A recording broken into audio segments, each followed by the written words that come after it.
पसारा आवरायला घेतला की आर्यन मला मध्येच आवाज देत होता. तो खिडकीमध्ये मला चिमणीचं घरटं दाखवत होता. छान चिमणीनं घरटं बनवलं होतं आणि त्यात 2 अंडीही होते. पसारा आवरून घेतल्यानंतर मी बसले मेथी निवडायला, कारण मार्केटमध्ये मेथी छान आली होती. म्हटलं आज मेथीचा पराठा बनवूया.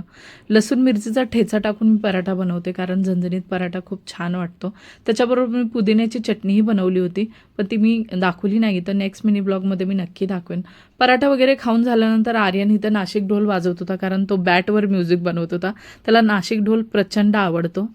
नाशिक ढोल वाजवताच तेवढ्यात त्याचे पप्पा आले. पप्पाला त्याच्या चहा ठेवला, कारण आज मी लवकरच बोलवलं होतं. आमच्या इथं देवी आईची जत्रा होती आणि ती जत्रा 3 दिवसच असते. तर ऑलरेडी 1 दिवस झाला होता. त्याच्यामुळं मी म्हटलं आज तर नक्की जाऊन दर्शन करूया. चहा वगैरे घेतल्यानंतर आम्ही निघालो जत्रेत. जत्रेमध्ये देवी आईचं पहिलं दर्शन केलं. खूप छान दर्शन झालं. तिथं कॅमेरा अलाउड नव्हता. खूप ओरडत होते, त्याच्यामुळे मी कॅमेरा नाही केला. बाहेर आल्यानंतर बघितलं आर्यन पाळण्यात बसला होता. खूप सुंदर DJ वगैरे तसेच लागले होते. खूप छान स्टॉल होते मार्केटमध्ये.